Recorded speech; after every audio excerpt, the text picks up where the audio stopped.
Hello guys, and welcome back to Full Time Whistle Podcast, episode 3.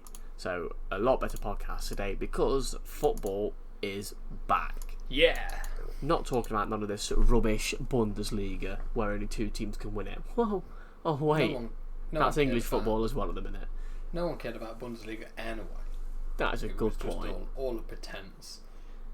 Have you seen those photos going around where it's the guy holding his missus' hand and he's looking back at a different girl, and it was him looking at the Premier League, and the Bundesliga carry on walking across. Made me laugh. I'll put that picture up in the edit because it's quite a good picture if I can find it. Right, so we started off football on Wednesday, the 17th of June. We had Aston Villa versus Sheffield United. And what a riveting game. And Man City versus Arsenal. 2 games on completely the opposite side of the spectrum.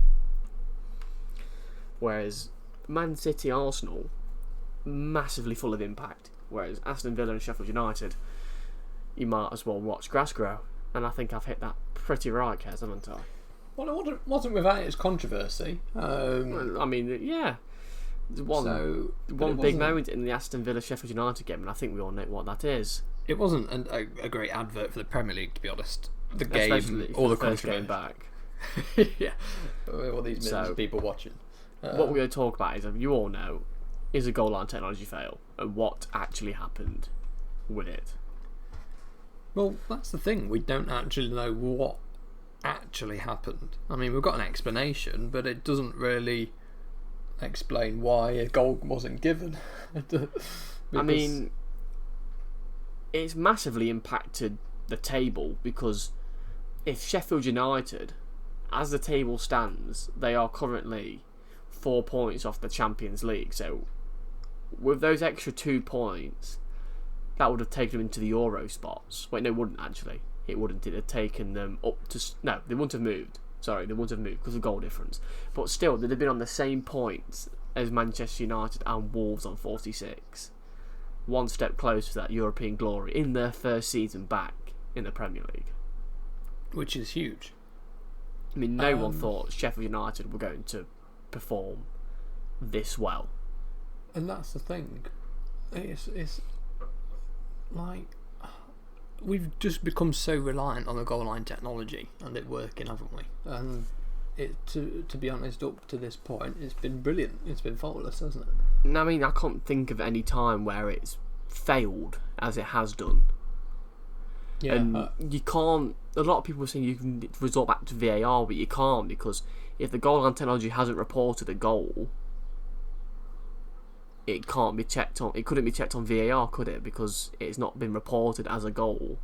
Well, it can be. It can be. I think because what if there's a league that doesn't have goal line technology but does have VAR, then literally that is the job of the VAR. It is, but to everyone's understanding, the goal line technology was working. Yeah, so that's probably why there was no reason for VAR to check it. It's just players arguing about something that the referee said, no, I've not seen it on my watch. My watch hasn't buzzed. So there's no real reason for VAR to be used. Yeah, well, the argument is that VAR should be reviewing that and they should be able to see the pictures. Because apparently I think it was something just over a minute they had after the goal was scored before the ball went out of play next. So the argument was that, well, actually... But is a minute a bit too long to have played on to bring it back? Not really. Not if you think about in other leagues where it's happened. They've played on for ages and then come back. And then we've had instances of offside where the game's been stopped for a minute just to check a really tight offside. And so the goal was it would have decided the match, as it turns out, wouldn't it?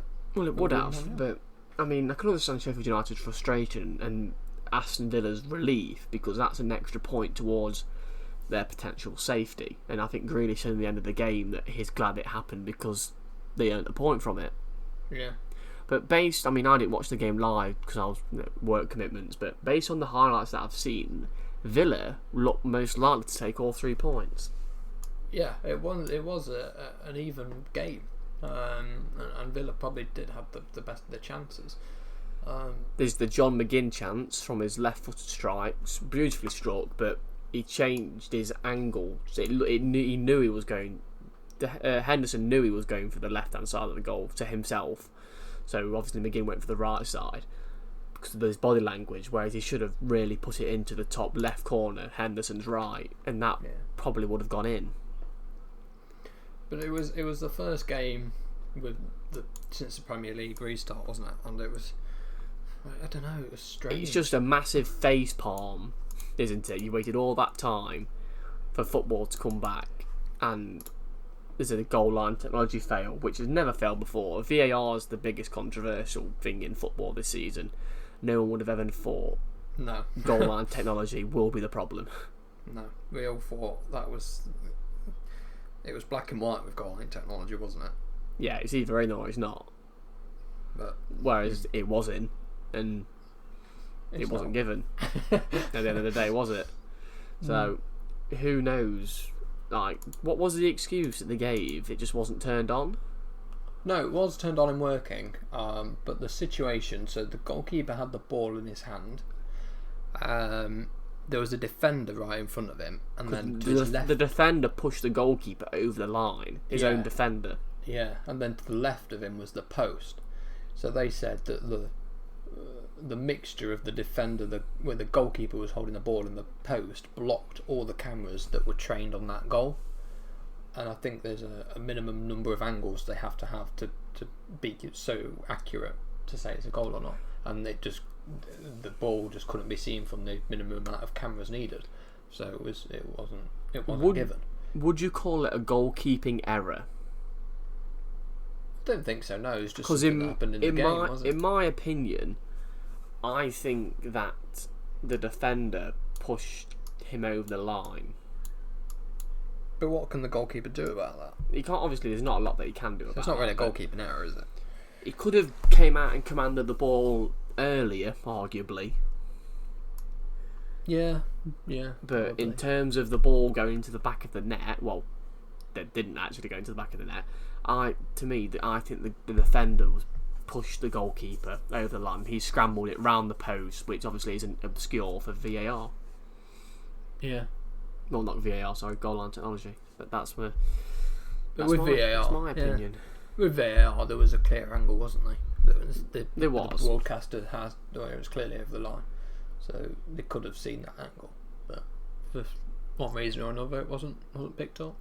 It wasn't given. And then that game ended in a boring 0-0. So after 3 months of no football, it ends in a boring 0-0.